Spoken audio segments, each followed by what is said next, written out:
Muchas gracias por recibirnos, señor Assange. Vamos a aprovechar antes de empezar para saludar por si acaso hay alguien escuchando esta entrevista, porque he visto tanta policía alrededor de la Embajada de Ecuador que no me extrañaría. ¿Cree que alguien puede estar escuchándonos? Well, of course they are. I mean, that's their job. Lleva usted casi un año recluido en esta Embajada de Ecuador en Londres. ¿Cómo está? I'm fine. Interestingly, there's often an attempt by some journalists who seem to want to hear that I am suffering terribly. But of course, I am doing the work of my life, so it is quite satisfying, actually. Even in very difficult circumstances, it is quite satisfying. ¿Usted es partidario de la transparencia radical? Well, what does radical mean? You know, it depends on where you are as to whether something is radical. Transparencia total. We already have total and utter transparency, and that is almost everything everyone does is on the internet. Yo me refería a transparencia hacia el ciudadano. I know what you're referring to. What I'm saying is already we are at the position where the most powerful organizations in the world are able to peer in to the lives of all people because everything significant that we do is on the internet.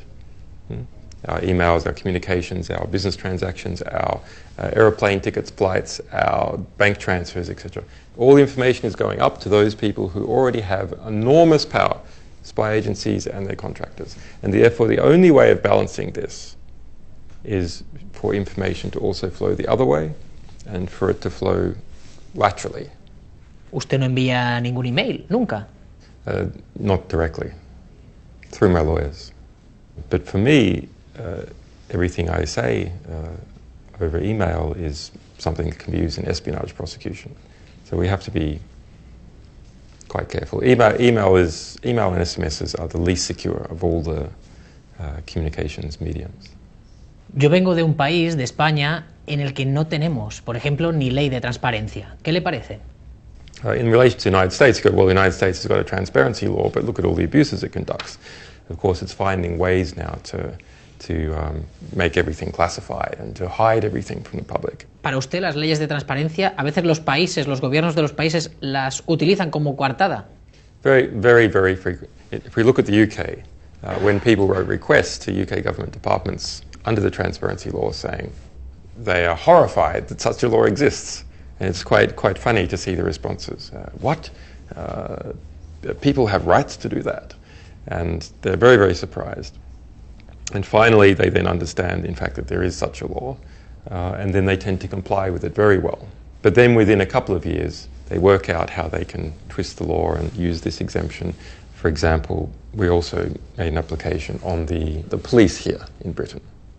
And of course, you know, the government has admitted that they've spent $4.5 million as of the beginning of this year just to surround this embassy with police.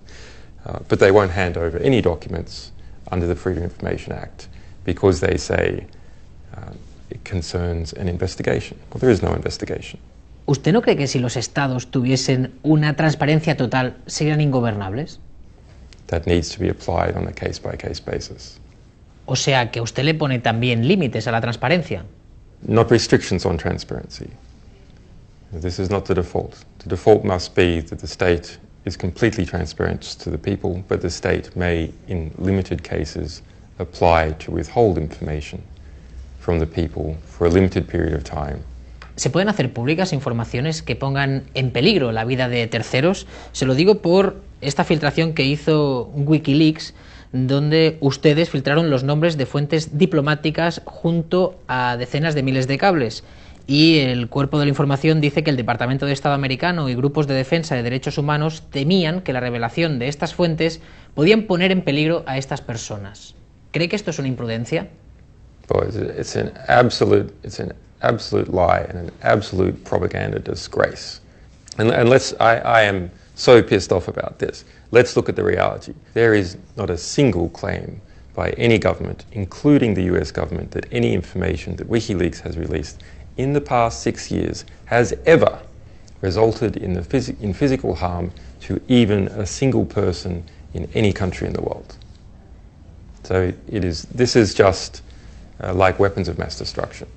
This was a fabrication constructed out of nothing.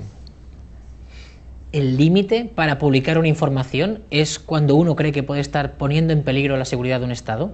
Por ponerle un ejemplo concreto, imagínese que usted tiene entre manos una información que piensa que si igual la publica, un grupo terrorista puede tener una información privilegiada que le permita hacer un atentado contra ese país. ¿Usted lo publicaría? What is national security? I mean, it refers to, in essence, a particular sector of the economy.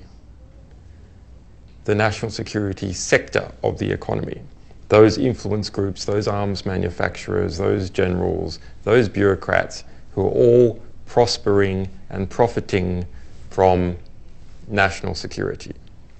So when someone says, oh, I believe that affects national security, what they mean is, I believe that that affects a very large and powerful interest group that will attack back.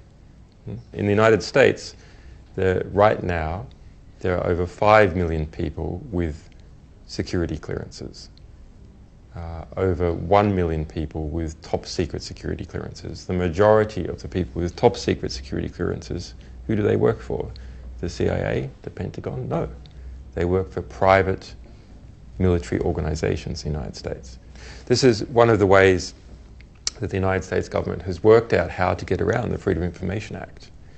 You just hire Lockheed Martin or SAIC or Blackwater to do all your dirty stuff. And it's a private company, so the Freedom of Information Act doesn't apply. So it's actually quite important that Spain try and get some components, not necessarily all, but some components, so that when a private company does work for the government, is commissioned by the government, then the Freedom of Information Act applies to the private company.